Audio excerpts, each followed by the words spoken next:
It was September 2007 in Chicago, Illinois. The city pulsed with its usual rhythm. Cars pressed through crowded intersections, elevated trains screeched around bends, and office towers gleamed against the late summer sun. But beneath that surface hum of routine, a chilling story was about to unfold, one that would grip not only the city but the nation. At the center of it all was Nailah Franklin, a 28-year-old pharmaceutical sales representative whose life seemed to embody the promise of success, independence, and ambition. By all appearances, Nailah was on her way to building the kind of future that others admired and envied. She was professional, well-liked, and close with her family. Yet within days, her name would be on the front pages of newspapers and the subject of national headlines.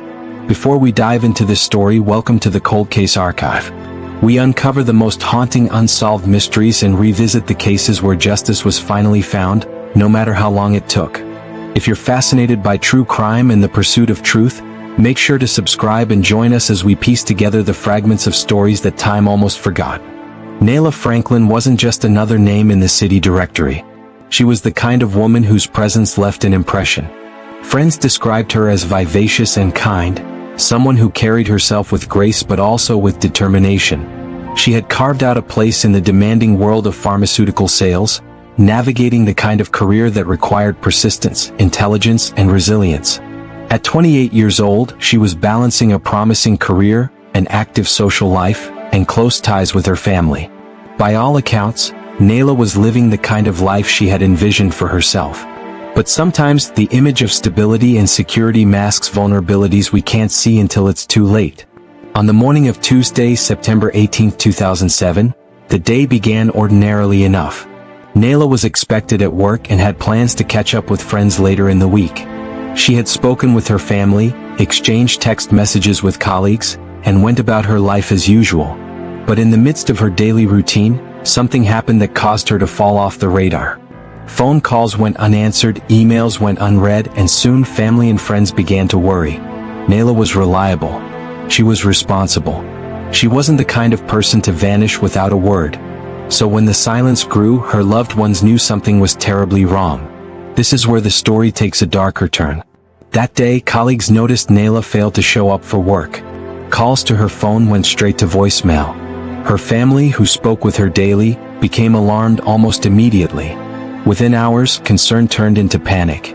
Loved ones began checking with friends, retracing her last known movements, and contacting authorities. By the evening of September 18th, the case had already begun to move from worry to crisis. In the early hours of the search, there were no obvious signs of what had happened. No public confrontation. No cries for help. No clear evidence pointing toward danger. Just the absence of Nailah, an absence that felt immediate, unnatural, and terrifying. Her family described her as someone who was careful and cautious, someone who wouldn't recklessly put herself in harm's way, and that made her disappearance all the more alarming. The first break came when investigators began piecing together her movements through her phone records and her vehicle, a black Chevrolet Impala that was suddenly nowhere to be found. As those details emerged, a troubling picture began to form, one that suggested Nailah's disappearance was involuntary. Something had happened, something orchestrated, and the deeper police looked, the clearer it became that they weren't dealing with a simple case of someone needing space or time away. They were looking at the possibility of a crime. Here's where we invite you to think. When a young, successful professional suddenly vanishes without explanation, what's the first scenario that comes to your mind? Do you lean toward the possibility of foul play, or do you consider other explanations first? As the hours stretched into days, the sense of urgency grew. Chicago police worked quickly to gather every shred of evidence, interviewing family, friends, and colleagues. They learned about Nailah's recent interactions, her personal life, and the challenges she faced. While much of what they uncovered painted the portrait of a thriving young woman, there were also hints of tension, of unease, of relationships that may not have been as steady as they seemed. These details would soon prove vital to understanding what happened. By September 19th, the search had intensified. Flyers went up. Local media began reporting on the case. Family members pleaded for information, their voices carrying both hope and dread. Each passing hour without news weighed heavily, turning the city into a stage for a mystery that seemed more urgent with every tick of the clock. Friends recalled the last times they'd spoken with her, trying to make sense of conversations that now seemed loaded with significance. Authorities traced cell phone pings, hoping technology could reveal what Nailah herself could not. And still, the questions loomed larger. Where was she and what had happened? For the people of Chicago, Nailah's disappearance struck a chord. She wasn't a nameless figure. She wasn't someone on the margins of society whose absence might have been overlooked. She was young, successful, visible, and loved. That combination made her case stand out. It wasn't just about finding a missing person. It was about uncovering how someone so full of promise could suddenly vanish without explanation. When the police began to dig deeper, they discovered that Nailah had confided in friends about an ex-boyfriend who had become controlling, even threatening. She had told those close to her that she felt uneasy, that she sensed something wasn't right. These conversations, which at the time might have seemed like sharing frustrations, would soon become critical. They offered a glimpse into the kind of danger that might have been circling closer than anyone realized. And here's another question for you. When someone expresses fear or discomfort in a relationship, do we as friends and family always take it seriously enough? Or do we sometimes dismiss those feelings until it's too late? By the time the first week after her disappearance ended, Nailah Franklin's case had shifted from a local concern to a national headline. Her photo appeared across television broadcasts and on websites. Her name became a rallying cry for communities urging safety and awareness, and the pressure on investigators intensified. Chicago, a city used to its fair share of crime stories, now found itself focused on this one woman whose absence demanded explanation. What no one knew in those first days was just how devastating the truth would be, and how far the investigation would reach to uncover the events that led to Nailah Franklin's disappearance. The search was only beginning, but the answers, when they came, would reveal not only the details of a crime but the deeper realities of control, obsession, and violence that can hide in plain sight. Chicago is a city that never truly goes quiet, but in the days following September 18, 2007, for one family, every sound was drowned out by the heavy weight of uncertainty. As word spread that Nailah Franklin was missing, her loved ones felt themselves trapped in a nightmare. Hours without contact stretched into a full day and then another. What began as worry had quickly escalated into a desperate search for answers. Her sisters, cousins, and close friends mobilized almost immediately. Phone calls were made not just across Chicago but across state lines, as relatives checked with anyone who might have seen or spoken to her. Social media at the time wasn't what it is today, but email chains and community message boards began to circulate her picture and her story. Flyers with Nailah's smiling face were taped to lamp posts, grocery store windows, and community centers. Volunteers walked neighborhoods, handing them out, hoping that anyone might have seen something that could help. Her family's appeals to the public carried urgency. They stressed that this wasn't just a young woman who needed space or had gone off the grid. This was Nailah, someone dependable, close to her family, and rooted in her daily routines. She had a career she worked hard for, friends she regularly checked in with, and a family she spoke to constantly. The suggestion that she had simply walked away from her life was not just unlikely, it was impossible. Police, too, recognized early on that this case was serious. The Chicago Police Department began canvassing her neighborhood, speaking with neighbors, friends, and colleagues. They entered her apartment, looking for signs of forced entry or struggle, but found none. Her belongings were largely intact, though there were small details that suggested she had left quickly. Her purse and keys were missing, as was her car, a 2005 black Chevy Impala that now became a critical piece of the investigation. The absence of her car was a major concern. In missing persons cases, vehicles often hold crucial evidence, serving as both a means of disappearance and a potential crime scene. Locating Nailah's Impala became a top priority. Officers entered the license plate into databases, and alerts went out to surrounding jurisdictions to be on the lookout. Meanwhile, detectives began retracing her last confirmed movements. Her employer confirmed that she had been expected at meetings she never attended. Colleagues recalled their growing concern when she didn't respond to phone calls. Investigators pulled her phone records and began tracking the last signals from her cell phone. In 2007, cell phone tower data wasn't as precise as today's GPS, but it could provide a general area, and those pings suggested she had moved through parts of Chicago on the day she vanished. But it was her text messages that raised the most suspicion. Several friends and family members told investigators that the messages didn't sound like her. They were too short, too abrupt. written in a style Nailah didn't typically use. The unsettling possibility emerged. Someone else might have been sending them. What do you think? Were these really her words, or was someone else holding her phone that night? As police dug deeper, media coverage expanded. Local news stations ran her photograph, urging anyone with information to come forward. The image that appeared on television was one of vibrancy. A young professional, smiling with a future ahead of her. The contrast between that bright portrait and the dark reality of her disappearance was impossible to ignore. Reporters gathered outside her family's home, capturing their tearful pleas for her safe return. Community members attended vigils, holding candles and standing shoulder to shoulder with the Franklin family as they prayed for answers. Days turned into a week, and the urgency only intensified. Leads trickled in, some from people who thought they'd seen her, others who reported abandoned vehicles resembling hers. Police chased down each one, but progress was slow. Every tip that led to nothing weighed heavier on her family, who waited anxiously for a breakthrough. Then a potential lead emerged. Surveillance footage from businesses near her apartment showed her car in motion around the time of her disappearance. But the driver wasn't clearly visible, and the footage alone couldn't answer the questions of where she had gone or who had been behind the wheel. Still, it confirmed one thing: her vehicle was out there, and finding it could be the key to unlocking the truth. Investigators widened their net. They spoke with her friends about her relationships, both past and present. Was there anyone in her life who might have wanted to harm her? Friends reluctantly mentioned a former boyfriend, describing him as controlling, intimidating, someone who had made Nailah uncomfortable in the past. Police noted the name, recognizing that such connections often become central in cases like this. But for her family, the speculation only deepened the fear.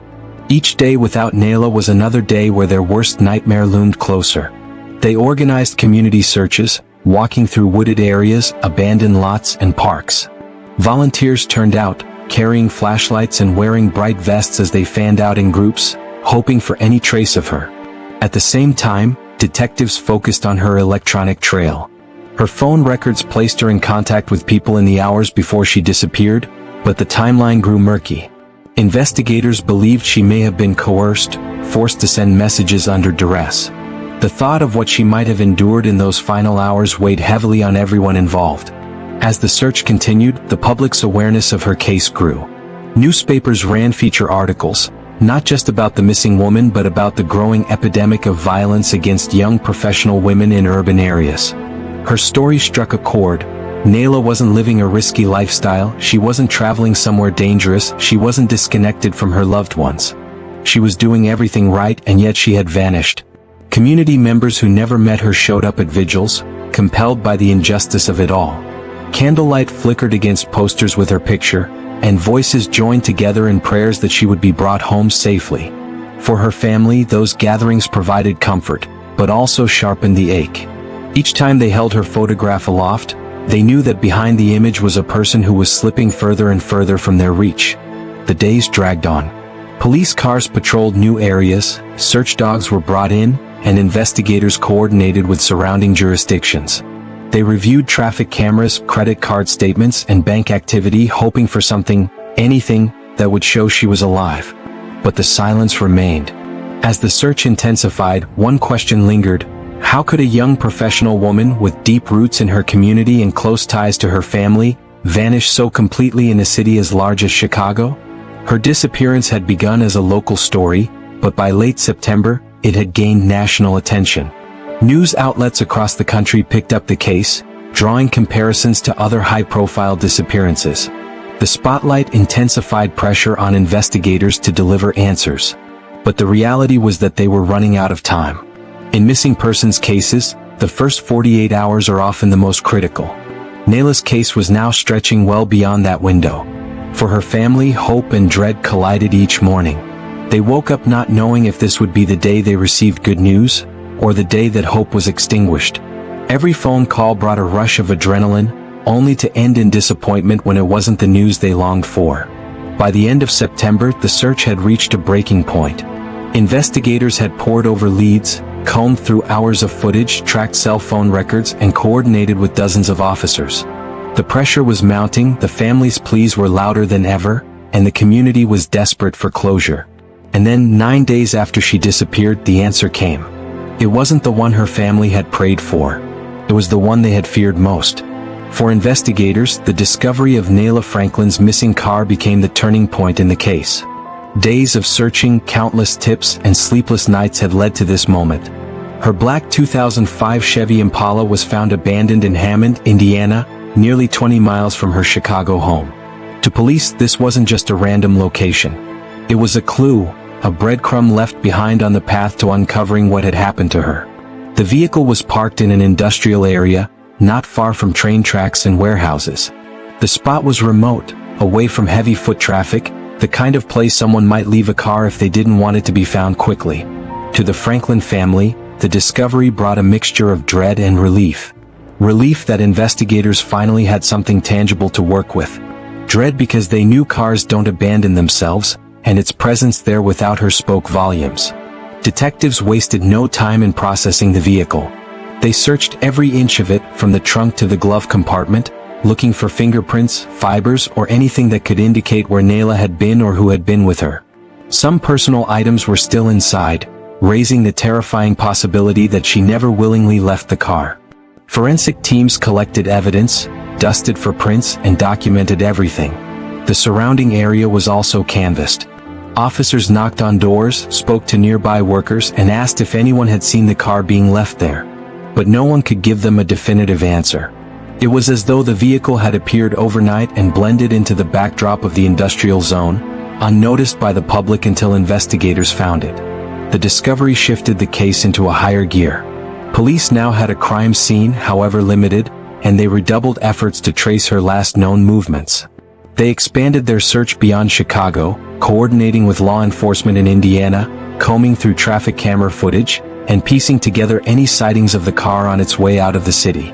Back at home, the Franklin family's anguish only deepened. Nailah's sister, cousins, and parents spoke to the press again, their voices cracking as they pleaded for anyone with information to come forward. "Someone knows something," they insisted. "Someone saw her, someone saw this car, and we need them to speak up." The family's words echoed across television broadcasts, stirring both sympathy and urgency within the community. Friends also painted a clearer picture of Nailah's life in the days leading up to her disappearance. She was not only balancing her career at Eli Lilly, but also navigating personal challenges. Among those challenges was her rocky history with an ex-boyfriend, a man several described as controlling and aggressive. Their relationship had ended months before, but his presence lingered in her life, unwelcome and unsettling. Could this man have had something to do with her disappearance? For detectives, that possibility quickly became a central focus. They interviewed him, taking note of his demeanor and his account of where he was the night Nailah vanished. While he denied involvement, certain inconsistencies emerged in his story. He appeared nervous, defensive. Police were careful not to jump to conclusions, but the potential connection between Nailah's troubled past with him and her sudden disappearance was too strong to ignore. Meanwhile, forensic analysis of the car continued. Investigators combed through the Impala for DNA, searching for hair strands, fibers, or biological material. They hoped for fingerprints, something they could tie to a suspect. They also examined Nailah's phone records alongside the car's location, attempting to trace her movements in those final hours. The data painted a chilling picture: the abrupt shift in her text messages, the sudden silence in her calls, and then the vehicle's unexplained journey out of the city. At this stage of the investigation, one question became impossible to shake. Was the car abandoned to mislead investigators, or was it the final stage of the crime itself? If someone went to the trouble of moving the vehicle, what were they trying to hide, and why Hammond, Indiana, of all places? Viewers, what do you think?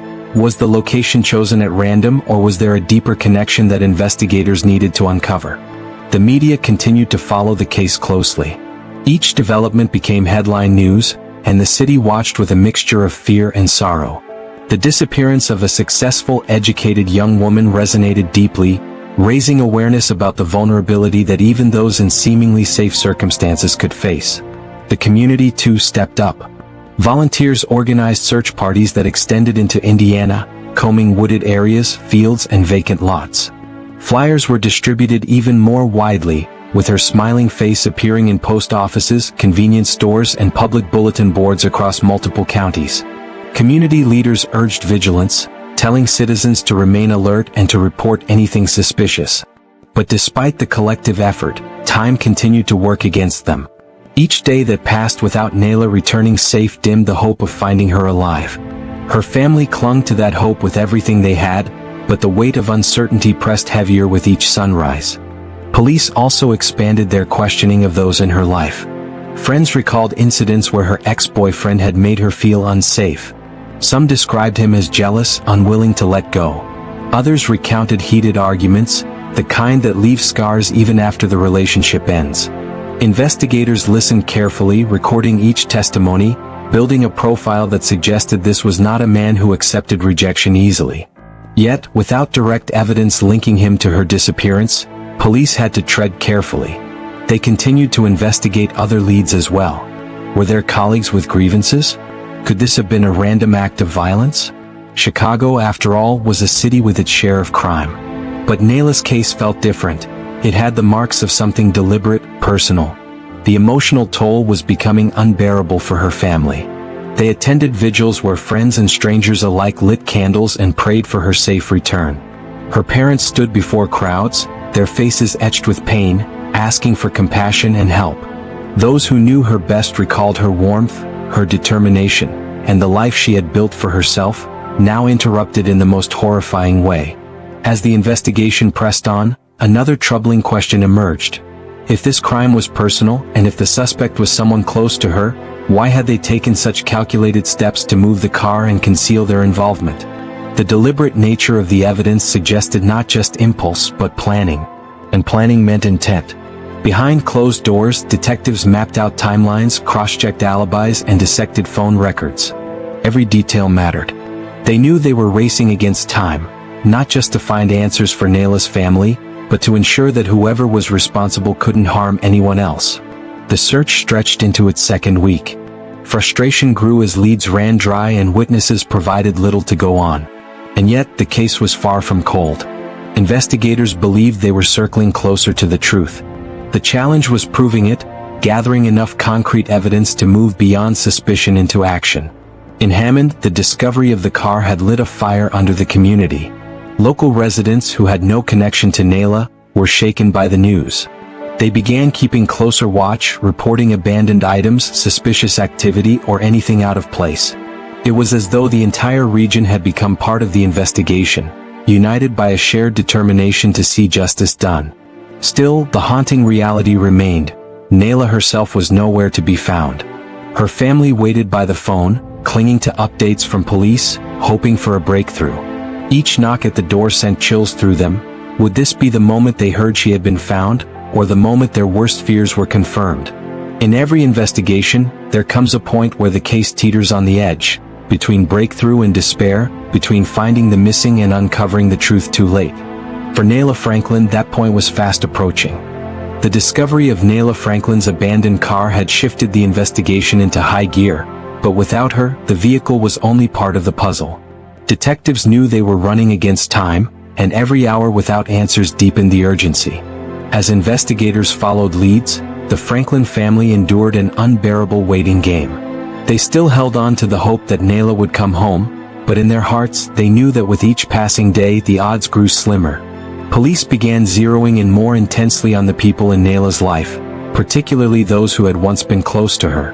Among them was her former boyfriend, a man Nailah had once confided made her feel unsafe.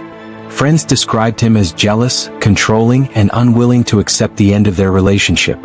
Their testimonies painted a troubling picture, one that detectives could not ignore.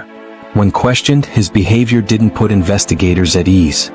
He denied involvement, but his defensiveness and inconsistencies only heightened suspicion. Still, suspicion was not enough. Detectives needed evidence, solid, indisputable proof. Without it, the case would stall and the person responsible might walk free. This was a challenge investigators had faced countless times before, and in this case they knew the stakes couldn't be higher. Meanwhile, the community's involvement grew. Volunteers combed through wooded areas, vacant lots, and stretches of roadside, hoping to find some trace of Nailah. Flyers remained taped to windows and telephone poles, her smiling face becoming a familiar and heartbreaking sight across Chicago and beyond. Vigils continued, with family members and strangers alike holding candles and praying together. For her loved ones, these gatherings provided comfort, but also intensified their longing for answers. The Franklin family's heartbreak was compounded by the media spotlight. Reporters hounded them with questions they didn't have the strength to answer.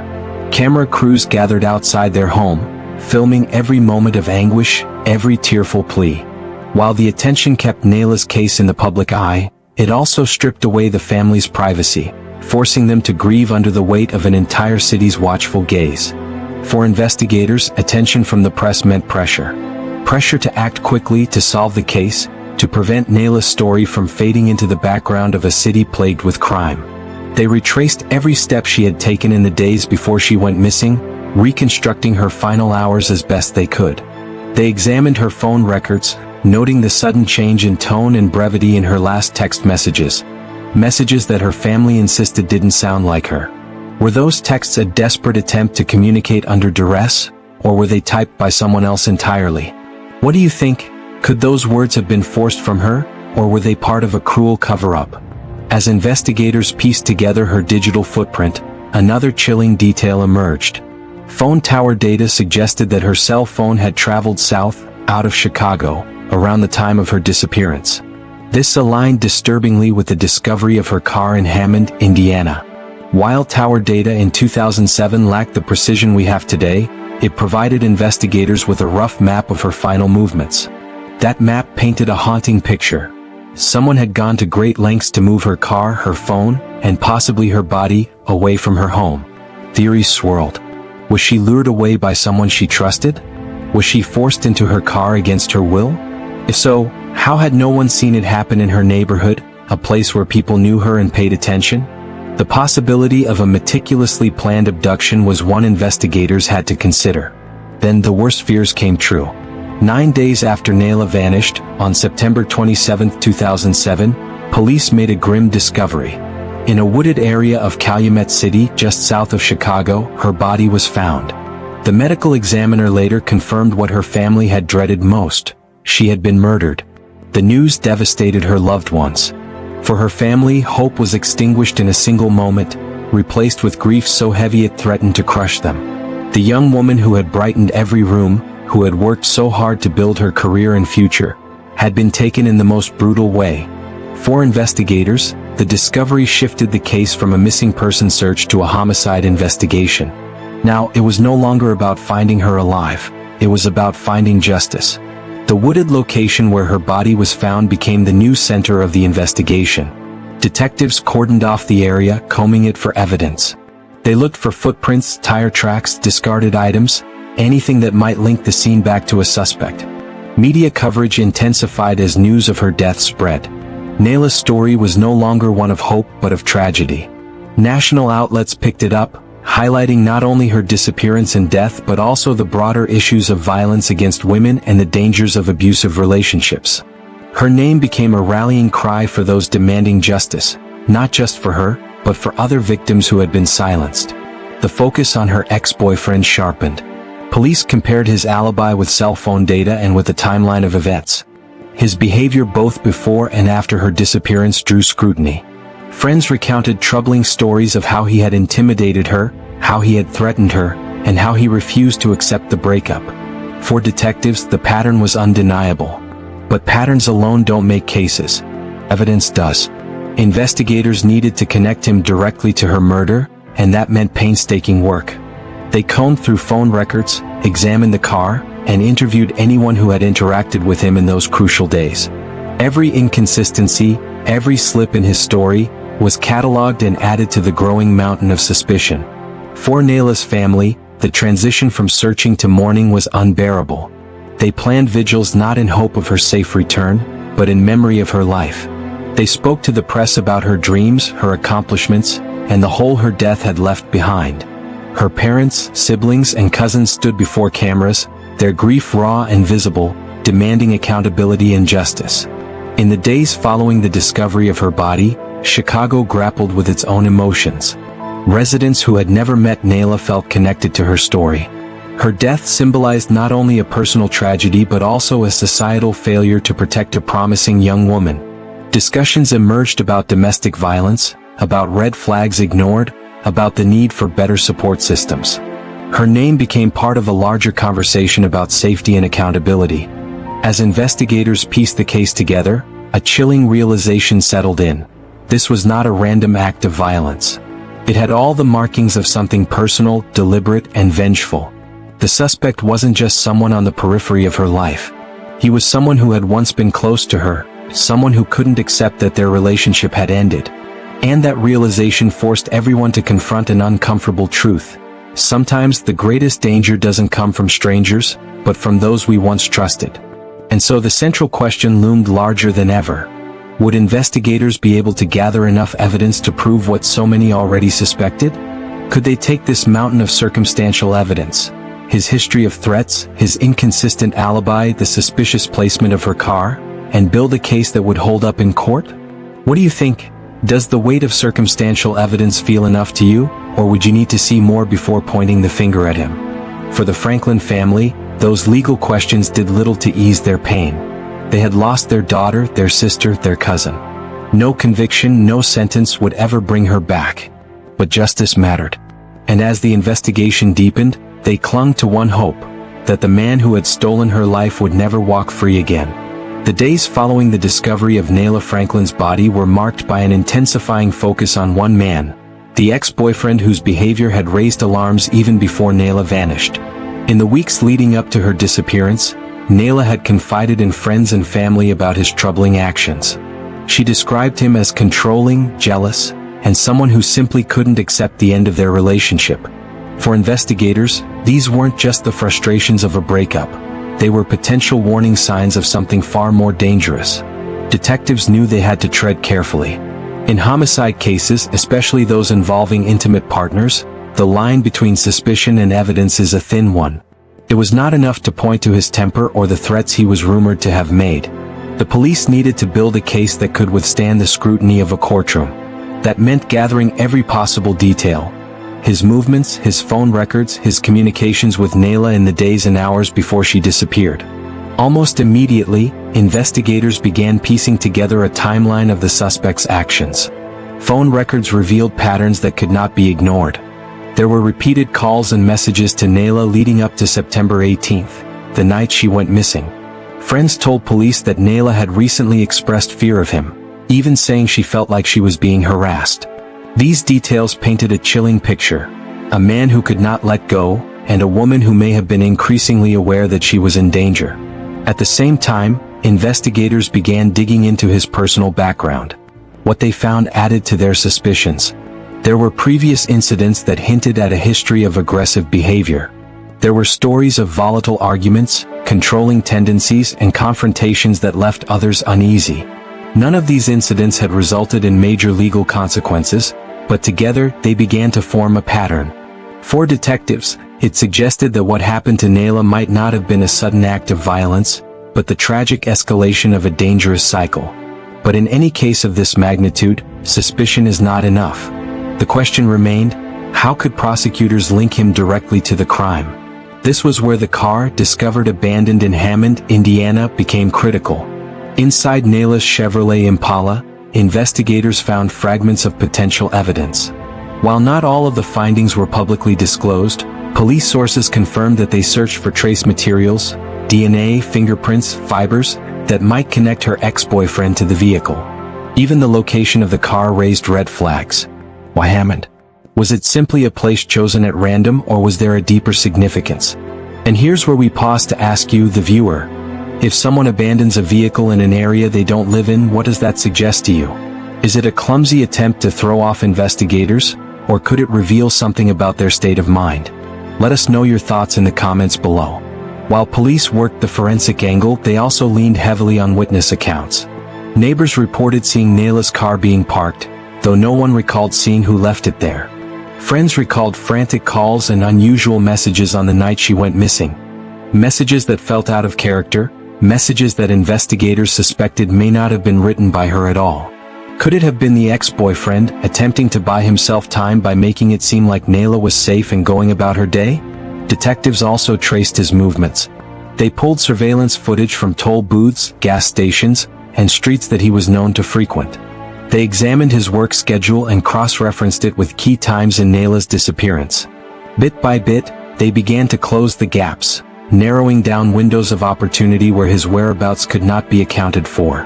By late September, the mounting pressure was undeniable. Police questioned him multiple times, but his answers left more questions than clarity.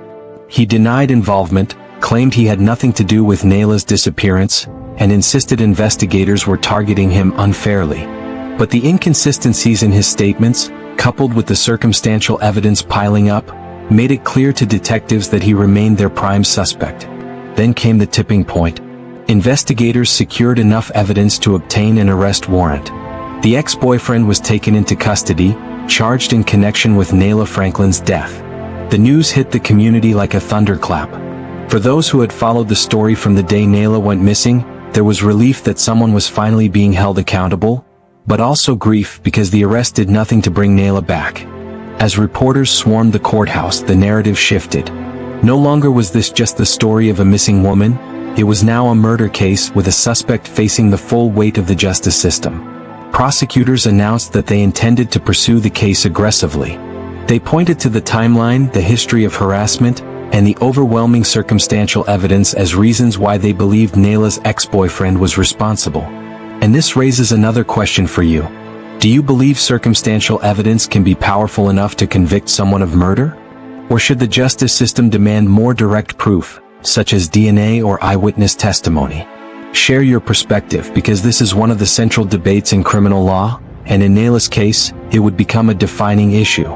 As the pretrial hearings began, the details became even more harrowing.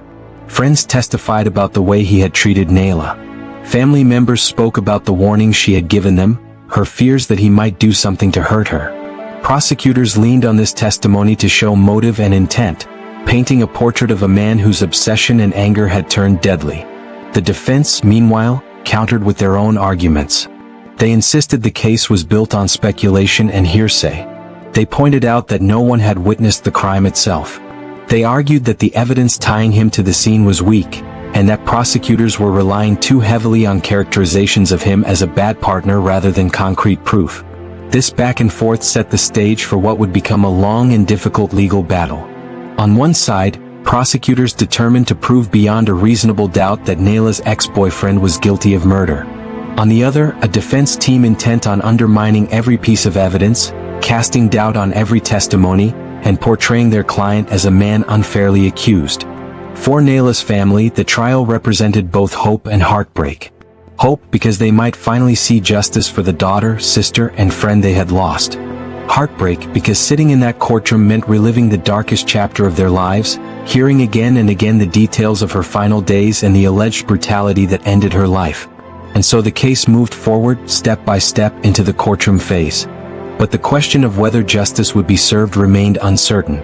Trials are unpredictable, juries are human, and even the strongest evidence can sometimes fall short in the eyes of the law. Before we continue, think about this. When you hear about cases where the victim had already raised alarms about their safety, do you believe more should be done earlier to protect them? Could Nailah's death have been prevented if her concerns had been taken more seriously? It's a difficult question, but one that lies at the heart of so many tragedies. As the trial loomed on the horizon, both sides prepared for battle. Prosecutors refined their timeline, defense attorneys sharpened their rebuttals, and the community braced itself for a trial that would not only determine the fate of one man but also test the limits of how the justice system handles intimate partner violence. What had begun as a missing person case was now a full-scale courtroom drama. And for the first time, Nailah Franklin's story was not only about her disappearance and death, it was about whether the system built to protect and deliver justice could truly do so in her name. The courtroom became the final stage in the search for justice for Nailah Franklin. After months of investigation, testimony, and painstaking preparation, the trial began. For Nailah's family, it was a painful but necessary step. They had endured sleepless nights, agonizing questions, and the haunting reality of her absence. Now they sat in the gallery, bracing themselves for the moment when the story of her final days would be dissected in front of a jury. From the very first day, prosecutors made their strategy clear. They would lay out a timeline of obsession, harassment, and rage. They presented Nailah as a young woman full of promise, successful, independent, and loved by those around her, whose life was tragically cut short by someone who could not let her go. They leaned heavily on the testimony of her friends and family, who recounted the fear Nailah expressed about her ex-boyfriend in the weeks before her disappearance. Text messages, phone calls, and her confiding words all pointed toward a pattern of intimidation and control. The defense countered aggressively. They argued that the case was built on nothing more than speculation and circumstantial evidence. They reminded the jury that there was no eyewitness to the crime, no murder weapon definitively tied to the accused, and no direct forensic evidence linking him to the scene. Their argument was simple but powerful. In a system where guilt must be proven beyond a reasonable doubt, the lack of hard physical evidence created enough uncertainty to acquit. This set the stage for a tense and emotional courtroom battle. Witness after witness took the stand. Some recalled the suspect's volatile behavior, describing moments of jealousy and anger that left Nailah shaken. Others recounted how she had voiced her fears, even saying she worried something might happen to her. Each piece of testimony added weight to the prosecution's theory that her murder was the culmination of escalating threats and harassment. At the same time, prosecutors presented the jury with a timeline built from phone records, surveillance, and location data. The movements of the suspect on the night of September 18th were mapped carefully against Nailah's disappearance. The strange messages sent from her phone. The sudden silence when her call stopped. The discovery of her car abandoned in Hammond, Indiana. Each point created a chain the prosecutors argued could only lead to one conclusion. He had lured her, killed her, and tried to cover his tracks. The defense pressed back. They questioned witnesses on details, suggested memories might be flawed, and pointed out gaps in the prosecution's timeline. They emphasized again and again, no one saw what happened to Nailah. Without an eyewitness or ironclad forensic proof, how could the jury be certain beyond a reasonable doubt? And here's a question for you. If you were on that jury, would you find strong circumstantial evidence enough to convict someone of murder? Or would the absence of a direct witness give you pause? Comment your thoughts, because cases like this highlight one of the most difficult challenges in the justice system. For Nailah's family, each day of the trial was agonizing. They sat through testimony that reopened wounds, forced to listen to details of her final hours, and endured the defense's attempts to cast doubt. Yet they also carried a quiet determination. They had waited too long for this moment. They wanted the truth acknowledged in a court of law. The turning point in the trial came with the combined weight of testimony and circumstance. Friends recounted heated arguments and threats. Investigators testified about the timeline of his movements. Cell phone data placed him in locations tied closely to the disappearance. And Nailah's own words, preserved in messages and conversations, were presented to the jury as evidence of her fear. It was a case built brick by brick, without the smoking gun many jurors expect in television dramas, but with an undeniable accumulation of evidence that prosecutors argued revealed the truth. Finally, after days of testimony and arguments, the case went to the jury. Tension filled the courtroom as everyone waited. Nailah's family held hands, hoping, praying that the system would deliver justice. Hours stretched, each moment heavy with uncertainty. And then the verdict: guilty. The words rippled through the courtroom, carrying with them a mix of relief and sorrow. Relief because justice had been served. Sorrow because no verdict could ever bring Nailah back. Her family wept quietly, holding one another, finally able to breathe after years of waiting for this moment. The man who had once been part of her life was now convicted of ending it. The conviction sent a powerful message. It affirmed that circumstantial evidence, when strong and consistent, could be enough to secure justice. It showed that the voices of friends and family, those who heard her fears, who knew her struggles, mattered in telling the story of what happened to her. But beyond the courtroom walls, the case raised lingering questions. Why wasn't more done when Nailah first reported feeling threatened? How many other victims of intimate partner violence go unheard until it's too late? These are questions that extend far beyond one case, into the broader issue of how society protects those at risk. And that leads to a question for you.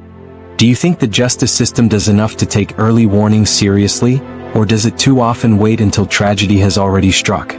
Your thoughts matter because they shape how we think about prevention and accountability.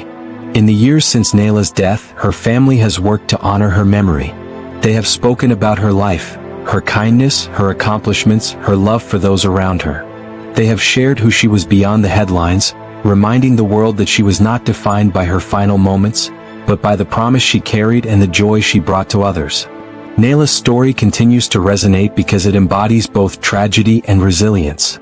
It is the story of a vibrant young woman taken far too soon, and of a family who refused to let her be forgotten.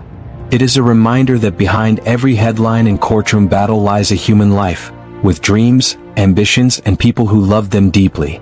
And now, as we close this chapter, we ask you, what lessons should be drawn from Nailah's case? How can we, as a society, better protect those at risk, and ensure that justice does not come only after it's too late? This is the Cold Case Archive, where we preserve these stories not only to remember the past but to learn from it. If you found Nailah's story powerful, please like this video, subscribe for more investigations into unsolved and solved cold cases, and share your thoughts in the comments below. Your voice helps keep these memories alive. Thank you for watching, and thank you for remembering Nailah Franklin with us.